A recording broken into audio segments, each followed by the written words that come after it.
I'm not. I told him, I said, I know where you're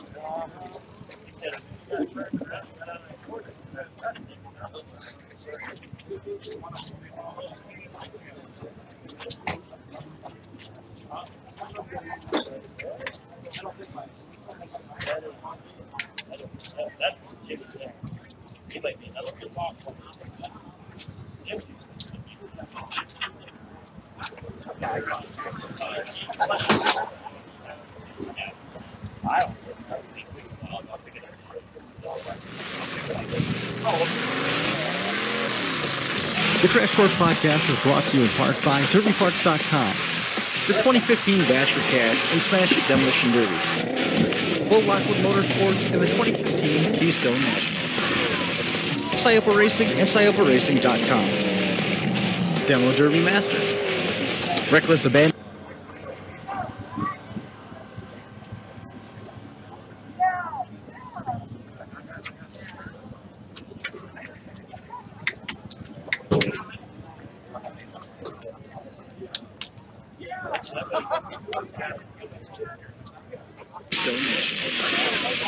Scioppa Racing and Scioppa.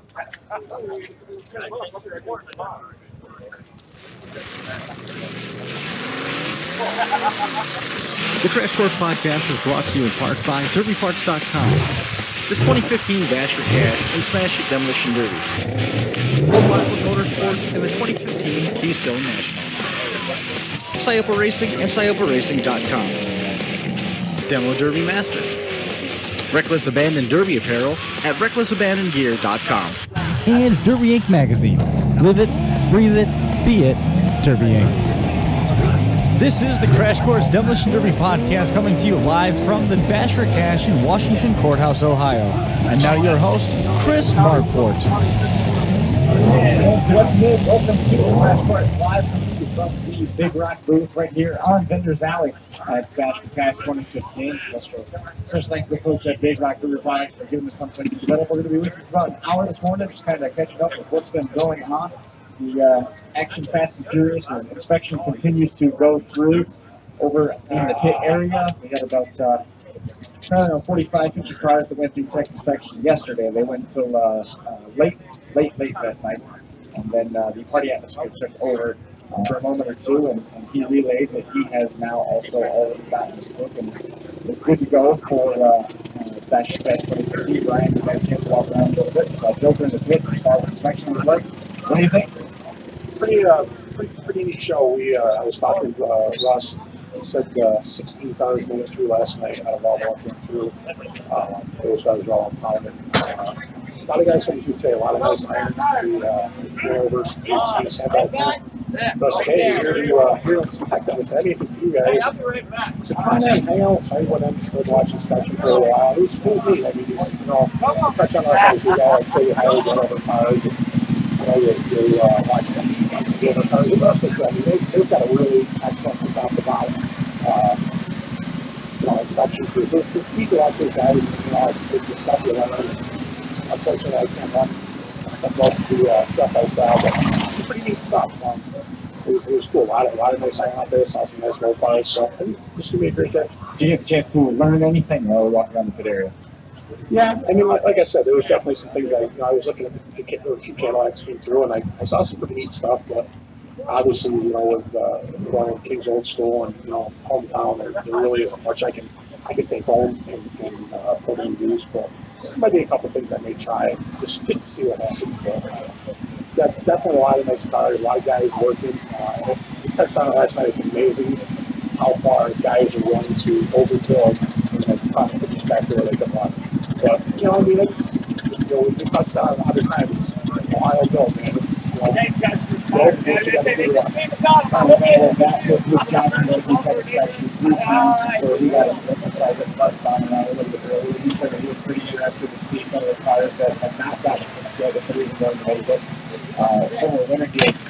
3 years ago, and then we also saw the brown cars. This activity generated a lot of attention, but I think it was much ado about nothing.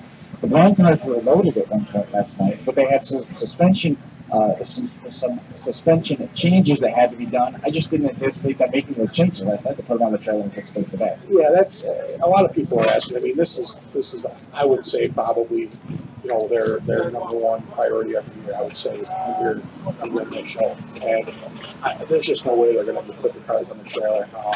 I think they might have done some small stuff last night, and then they were working on stuff pretty hard. So I'm sure they'll get their stuff done. A lot of cars rolling in today. We had the good fortune of following Toby Hiley's dad in this morning. We did. That was pretty neat.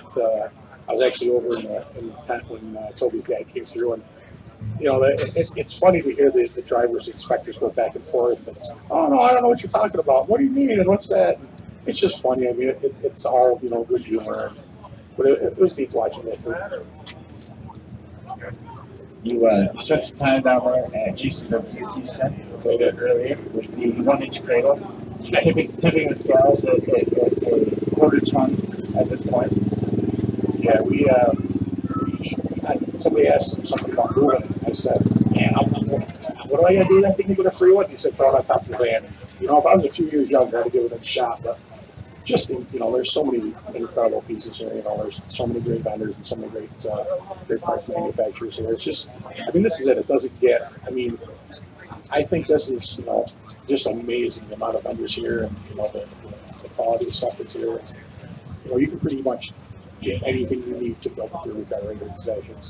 There's cars for sale at one end, there's all the parts and pieces, and just anything you want for beer boots are there pretty much.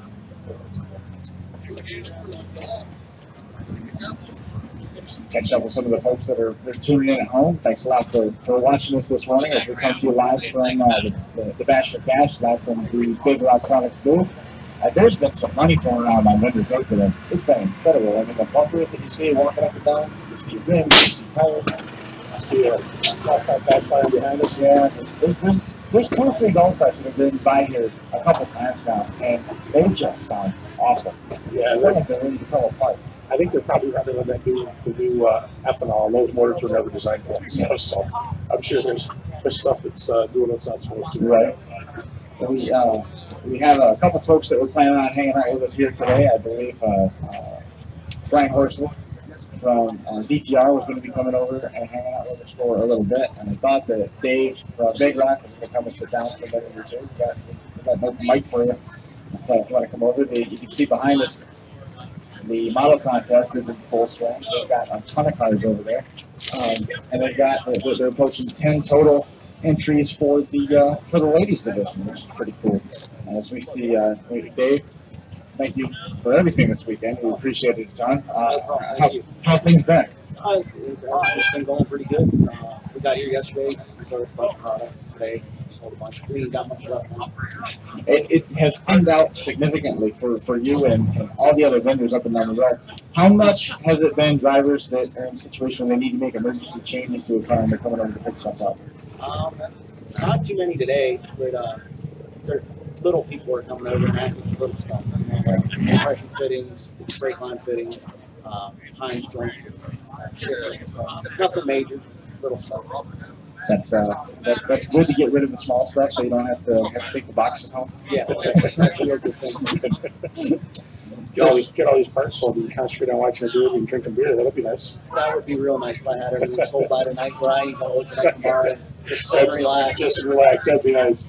Do you run into a lot of that where guys are coming over to after they run their qualifying heats at these big shows where they're coming over after they run their heats and they're needing odds and ends? Yeah. I mean, like last year we had a couple guys come out and say, "Hey man, we've been on stacks. It's so bad that it's not flowing right. We need to buy new set of stacks." So we do that. Or I bet my hair a little more so bad, but it pushes. So, yeah, we do it once in a while. I heard one of the most interesting phone calls that you're going to take all weekend, which will be the only one of them, when Brian inquired if you had equipment of any sort for Mopars. And you basically told him that they have a cooler in the back and everything for the Mopars underneath it. Yeah, I told him we only get about 1 or 2 Mopar calls a year, and he's probably the only one. Yeah, I know. Hey, I did though. I needed a set of stacks, and I said, I'm going to talk to Big Rock because they do so much for the sport. If I'm going to buy them through him. And unfortunately, I like to run those unicorns. There's not many of them out there, but Well, some people got to be different. And you're one of them. thanks. I appreciate that. That's awesome, man. Hey, my foul, man. I really do a little range out there. You know what I mean? Yeah, well, that's good. We've had a lot of people that we've talked to. Man, sports is getting so expensive. You have to do so much to get into the sport. What is it from your perspective? Because you've got other guys that are friends of yours. You got other guys in the industry that are competitors of yours. The envelope, the line keeps getting pushed further and further and further into heavier, bigger, larger, more expensive. Where is it from your perspective? I mean, we've seen the trend towards stock. We've seen what we've got here today. All the guys, the turnout has been fine. It doesn't really seem that there's any concerns in terms of the car population here at this show. Where's Derby from your perspective? Derby has came a long way since we started with the business. We were one of the first companies to come out, and other companies really stepped up the game, so we stepped up our game. But sooner or later, it's got to stop. I mean, an average guy can't come out and spend 10 grand on aftermarket cars, right. To compete with the people that have it. Sure. But right now, Derby is going really strong. The sport is huge, and like today, here at the Bash, I mean, you got the best drivers in the country, and it's definitely came a long way from 7-8 years ago when we first started. It almost seems like the thing to be selling right now are rims, tires, and steering components. I've seen a lot of those things walking up and down in the rainforest, the oversized tie rods and things along those lines. How much stuff did you have to deliver today that people had a lot of pre-orders and they were picking it up? Believe it or not, I only had like 5 distributor tractors I could sell to the public. Everything else was pre-sold. I brought 25 sets of headers, and I only had 7 sets of headers to sell to the public. Wow. That's awesome. 15 cradles, which I only had 4 to sell to the public. Wow. That's great. So we bring it back around where you only had 7 of this and 5 of this, and you're bringing a trailer full of stuff. So I'm a little confused on where things actually are at, because everybody's saying I don't have money to get into it, I don't have the money, I can't afford to get into it, I can't do it, yet everything's already pre-sold. Yeah, I mean, a lot of the stuff is existing customers, like Trevor Jones, for instance, come over and bought a bunch of stuff today. Dick Johnson came over and bought a bunch of stuff for people over the back. They just want to take it, and they couldn't make it, like Jack Johnson and stuff like that. Just like the regular GPs and the regular cradles, those are what the beginners were going to, and then they upgrade from there. Now, as a Derby fan, obviously you're started out as a fan and continued in the sport. What style of Derby build do you enjoy watching run the most? I enjoy like the mile road stuff, because you get the drivers that go out there and shine for cars, and like at the county fair, here you're going to have a bunch of rough cars. I like to turn back the clock. Yeah, I do, and it's just a more mile in the build, and you watch them get going. That's we touched on that when we were at Bow Show here a couple of weeks ago. That to us. I mean, that was what we grew up on. Because that style car, that style build, and guys would come out of heat score with feature jump. I mean, I love seeing stuff like that. Like I said, here also, I like to watch the heavier build stuff too. It's neat to see what guys are doing and how stuff is. But I just wonder, as a fan, what you like. I definitely like to see the stuff like you, Benz, and kind of like what we all kind of grew up watching. Yeah, it's great.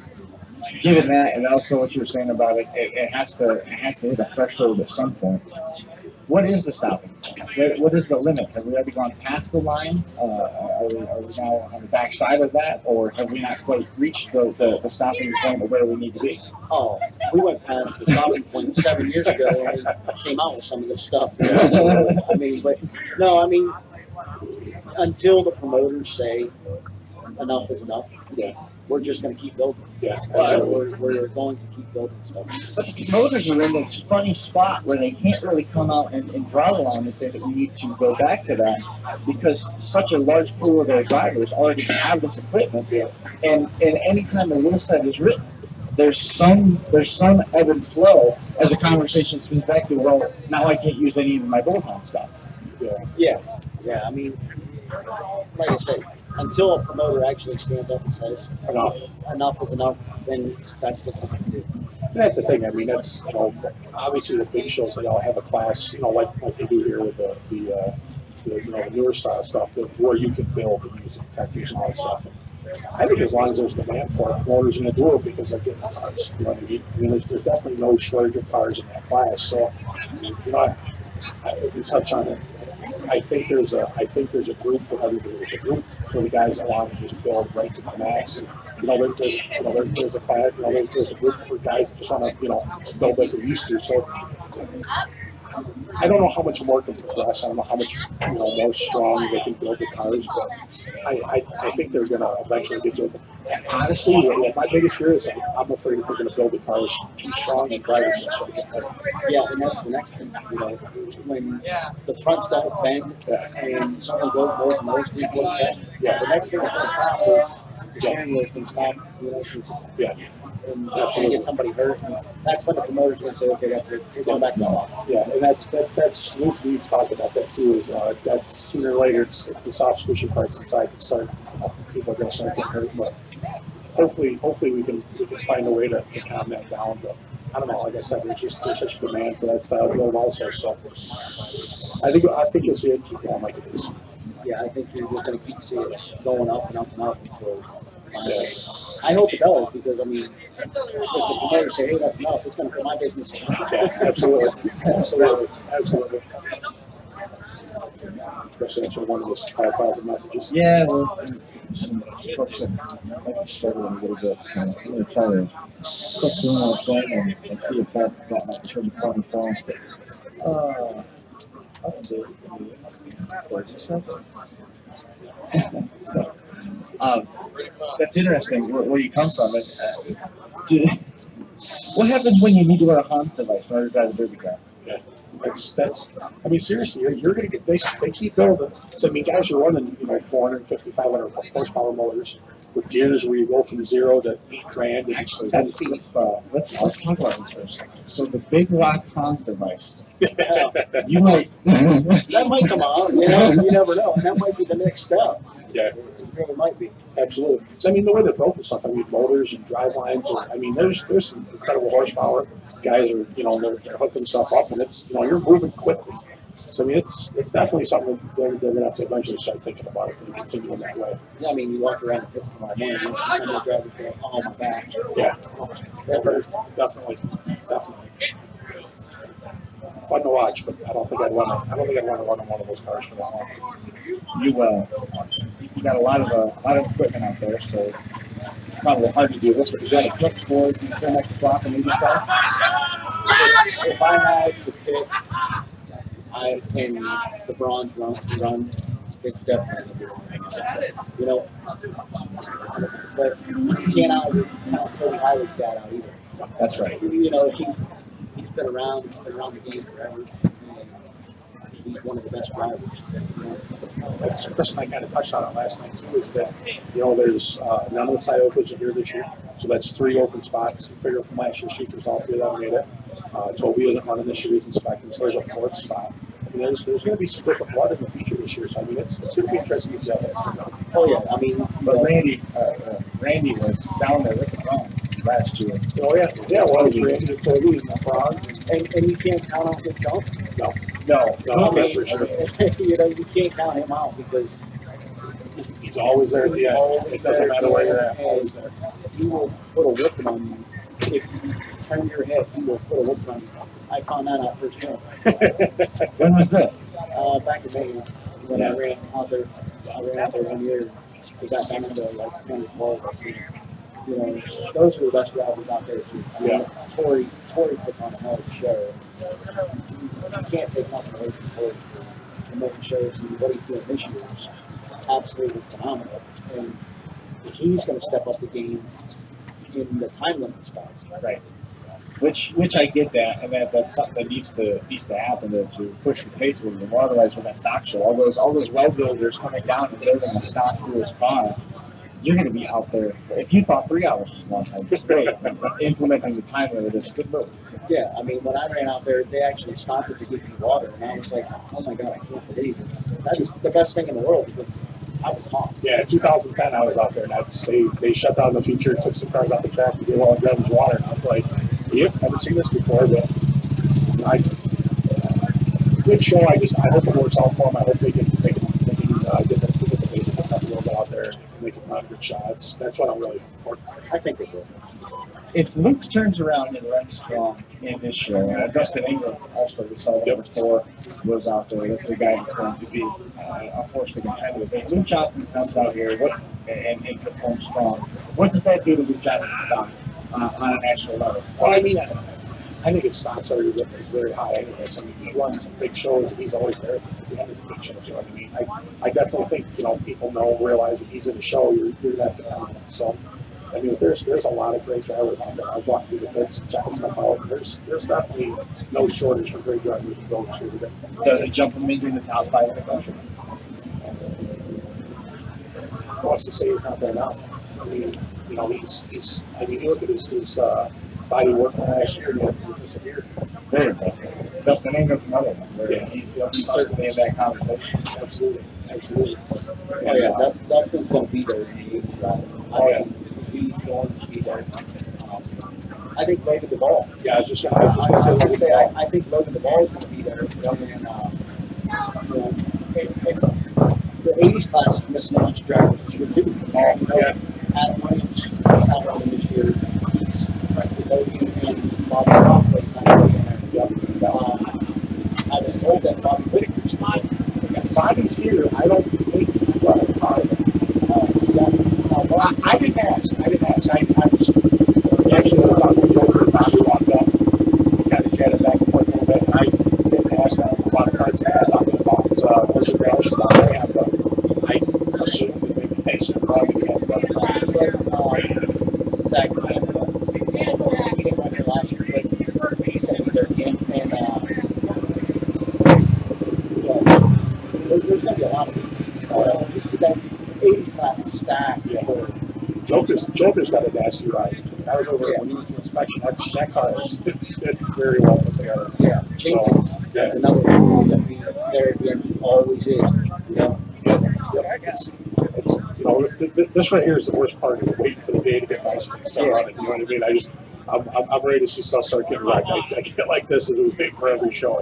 It's 2 hours away right now from the Power Wheels kicking off. They're going to be on the track at 3:30. I haven't heard any reports on how many Power Wheels were here, but last year the numbers were absolutely astronomical. Yeah, there was a lot of Power Wheels, which is great to see. I love seeing that. And I had never seen a Power Wheel set team here last year. We were over here, you were set up over here, and I went out and actually watched the Power, and it was so awesome to see those kids run. So, I mean, they were, just having a ball. I mean, that's our next generation. It's great. That we see them get involved. I think some of them guys make more motors in them. I hope so. Just rather idling around. Yeah. Man, the abuse I take. I do have some good bad things. Alan has his got his tractor back, and he was asking if that was even for Power Wheels. Awesome. So it's the fire has been lit a little bit, so we'll see if this turns into anything. How's Mrs. Marquardt with the Power Wheels idea? Well, she doesn't know yet. That's all right about now. You can watch it. I can help you out, bud. Yep, his son's going to be raining. Does Big Rock make a protector for electric motors? They don't make it for Mopars, they don't make it for electric guys. Well, I would make one for Power Wheels before I make one for Mopars. That is terrible. Wow. You want to kick his dog while you're I'm almost speechless. This is great. That was funny. We had a conversation at the front of the trailer with Steve Chapman for a while. He's out there to run all of the local shows, and he had to play over at the Superstock show, and he swears up and down that he'll never make that mistake again. Yeah, and that was, but it was that car was immaculate. I'd never seen a ballpark done the way they did. There was one point I was there, how about luck? I don't know. Just sometimes you get a raw deal with a car and it just doesn't go the right way. That happened, I guess. I figured Mopar would have been that show. Yeah, there was a lot of Mopar there. You know, I watched it on live stream because I couldn't make it that day, but there was a lot of Mopar there. But My thing is, I love Mopar cars, I really do. But I'm also realist enough to know that sooner or later they're going to be the back end. And then they're going to go wrong. And you know, the stock show the front end, we love build. I wouldn't be nervous running a ballpark, but I know sooner or later somebody's going to knock the front end. Yeah, that's, you know, and that's, you know, I started running the Cadillacs last year, so I like to go forward. And I wanted to stick with the Mopar, so I started running the Magnum, and that's, you know, for the stock builds around home, I mean, that's all, you know, that's all I really need. I get way more than enough trouble with that, so. But I thought the Mopars would do okay, but I even as a fan, I didn't think they'd be, you know, they'd be there at the end, because I figured sooner or later they'd get back and be better. And the motor that Steve Siopa had in his car, that was just a jump motor. Yeah, They had a Vortex. Yeah, Vortex motor. I talked to him afterwards. Yeah, him and Mark both would get great luck with both of the Vortex. yeah, and that's who I figured would be there at the end of the Mopar is Mark. Yeah, You know, it was funny though. I went over to where they were all working on the cars, and we got talking. And he asked me something about that, and I said, "What do you mean? You run the Collins? The only Vortex I run on Imperial." I said, "Oh," I said, "Well, this isn't an Imperial." I said, "I wouldn't drive it like that." I said, "You could. It would be fun to watch." But he did well, and then he eventually bent the front end, and I think he broke something internally. But like I said, I figured they'd make it away, but I was just concerned about the backs. But it is what it is. Josh Decker's Magnum was definitely impressive there in that life frame. yeah, he ran it. Yeah, I'll get that. He ran it good. yeah, he put on the show, but you know, unfortunately, I never, you know, I grew up in a Mopar family. My brother raced Mopars, so you know, I have some guys with me, and I'm not a big GM man, so I haven't gone over the dark side yet. Or change it. No, I don't think so. I'm pretty high-headed. The shirt that you're wearing, he will change you to the dark side. No, because you know what the funny thing was is after they won their team show this year, you know, he said he was having a little bit of motor trouble, and I said I'm going to tell Jeremy you wanted to build a Mopar. He laughed. He said, "Go ahead." So I texted Jeremy. I said, "Hey, Broccoli wants a Mopar." That got me that laugh out loud side back from him. So. But yeah, he doesn't bust on me too much about my Mopars. Yeah, Bobby spent the weekend with his kids this weekend. He texted earlier and asked how things were looking. I told him a lot of nice stuff. I told half his team is here. So yeah, Ryan and Aaron, I know. Hopefully next year it'd be nice. I told him if I win the lottery, I'm gonna sponsor. He's gonna run here next year. So I got a list. You got all that money spent. You have a lot of tickets. I do. I buy tickets all the time.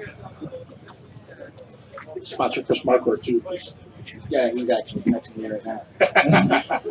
But I'm sure that, you know, I told him that if he wanted to run, you know, any show he wanted to run, I told him I'd give him a call. That's awesome. Me and Bobby's been best friends forever. And, you know, he's just one of the coolest. I mean, completely aside from what he does in the track, he's just such a cool dude. I mean, he's always, you know, busting chops and in a good mood. He's really one of the nice guys I've met through all this derby stuff. I really enjoy hanging out about it. Yeah, he's great. You know, I mean, he helps the sport out. Yeah, He's one of the nicest guys, Absolutely. on and off the track that you can meet. Yeah. You know, besides for when I run against him, you know, like at Mayhem that year, me and him were supposed to run together. And every time I turned around, he was hitting my driver's foot. That's the only person he ever hit was me. Just, you know, making sure you're Yeah, I mean, I had no driver's foot left at the end of the feature. That's great. What are friends for? Yeah, that's why I told him I got out. I said, "Hey, I said, thanks, man." I said, you know, "You're not allowed to hit the driver's foot." He said, "I've never seen it." That's awesome. That's like Dano. Yeah. Dano, yeah, I want to run with you. Dan Bolton, I want to run with you. I want to run with you. And then off the line, his iPhone in the back of his head, he just went over in front of him. Like, well, what happened? I didn't see it.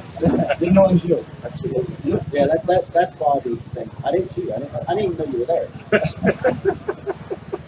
You know, I mean, but out of all the drivers that I've met, has to be the most respectful driver there is. Good dude, very good dude. Yep. Yeah, real good guy. And if he was here, he would definitely be in the top. Oh yeah, absolutely, absolutely.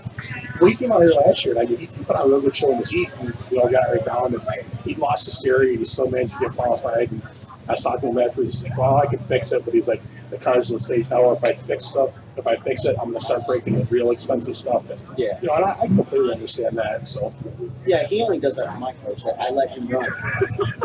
I let him run one of my bash car from a couple of years ago. I let him run the Fall Brawl, and he brought it back, and he's like, "Hey, it's like, you know, I got some problems." I'm like, "What?" He's like, "I blew your engine and I broke your transmission." I was like, "That's great." I was like, "Thanks, buddy." And now how bad is the motor? It needed a lot of work. Yeah, it was hard day. all the expensive parts were Yeah, broke up. all expensive parts. So the following year, you need a car for Mayhem. And he's like, "Dude, I need a car." And I was like, "Look, the only thing I got is Gritty from New Mexico." And he's like, I was like, "Just come get her." I was like, "Just come get her." After the heat, he sent me a picture and he says, "It's not holding up though." And the bumper was about 12 foot in the air. You know. Was this the Riviera that you ended up getting right down to it and you ended up blowing a hole in the fuel line or something? No, actually, that was the one that he ripped my driver's wheel off. Oh, okay. Yeah. That's awesome. Just trying to keep his. He hasn't been in a ton of Rivieras now, but I when he think he's did, been in 2 or 3. yeah, it was. I know the one man I watched, like he had a wagon, and he got right down there to like 4th or 3rd or something like that with no steering for about 45 minutes in the feature. I was just like, that's the same thing last year. Blizzard that she was right down there with no steering. I don't understand it. But it's awesome to watch. Those were the whole front of the rear column. Yeah, Yeah, that was a weird thing. yeah. To do that, I'd never seen that before. But Everything came out with the drive shaft still tight, wasn't it? no, it broke. I think it broke out the right shaft too, or I don't remember. But it just kind of spit it out and laid on the track. Now, how often do you get to actually run a derby car with the car's business and everything? Not very often. It took me 2 years to go back to here last year. You know, because I started on it and then all the orders started coming in, so I had to stop and build stuff for here. But I still have that car around. I'm going to run it in Keystone. Oh, that's cool. Very cool. Very cool. And that's the one downside is 99% of the guys that build all the parts are also derby drivers. But the parts business is what pays the bills. So I mean, obviously you gotta take care of the parts business, but it's those guys like you don't get to drive as much. No. And then when I do have a car around, Bobby calls me and says, "Hey, I need a car for a fall brawl show. You know, can I come get yours?" Yeah, okay, buddy, come on. That's awesome. But he's been with us since we started. Yeah. I mean, we still laugh about it because he called me up one day and I played this guy and he's like, when we first started, he's like, "Hey, I'm about to drop it." I'm like, "Okay, who are you?" and he started telling me, and I'm like, "Okay." And then I finally made him, and then he responds and all that shit. So. Right. Good dude. Very good dude. What do you think? What do you think? Is it that time? What I'm thinking about doing is capping this for maybe 10 or 15 minutes and tending to a minor audio problem that people experience at home. I can jump in and fix that, and then all we can do is we can turn around and come on back for a little bit. You're the boss, man. You make the call. I think just in the interest of some of the folks that are listening at home, they get some underwater effect and did a little bit of problem solving here. I narrowed down what it is, and I can't. Do you need a hammer up? What's that? You need a hammer. No, not at all. It's a very, very minor thing, but I can't do it for live. I got a header. No, don't need that. Nope, I know headers make things sound great, but it's not going to It's a Chevy header, so it's overpriced. It'll probably break. What's your take on turnouts? Oh, wow. Okay. There must be a Mopar question. It was Josh Decker, not a fan of turnouts. No. It actually had nothing to do with turnouts. I mean, it's an honest question. What's your take on turnouts? For better or for worse? I really couldn't tell you. I mean, some people like them, some people don't. That sounds like an answer from a guy who makes headers. I really don't know. I You mean, throw enough money up or whatever you want, and then at the end of the headers, be happy. yeah, We'll cut the ends of Mount Mickey off that. yeah. I'll do whatever you want me to do. Except for no part. That And is. one final backhand. Well, you know, I got thought troubles. I think it's all right. Awesome. So we're gonna sign up real quick. You're welcome. We'll get things put back together. You're welcome to come back if you want to sell stuff. I know you've got I think Jim over there's been keeping notes of people you need to contact who have come up, asked for you, and then they've gone on their way.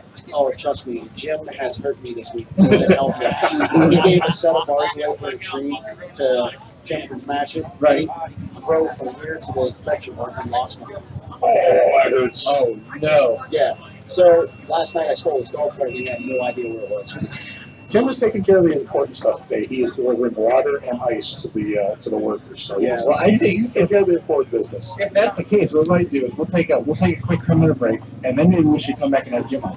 Yeah, I think you should have Jim. Let's do that. Yeah, Okay. I believe that would be fun. So what we're gonna do, everybody listening at home, we're gonna jump out of here for give us maybe 10 minutes or so. I'm gonna do a couple of quick fixes, and we'll get out from underneath the ocean, and we'll be right back over here. David, thank you so much. Thank you. Appreciate it. That's gonna do it for us live for just a few minutes. We'll be back here in just a few. So we're gonna cut the feed. We're gonna make a new link. We're gonna fix everything up, and we'll be right back with you guys. So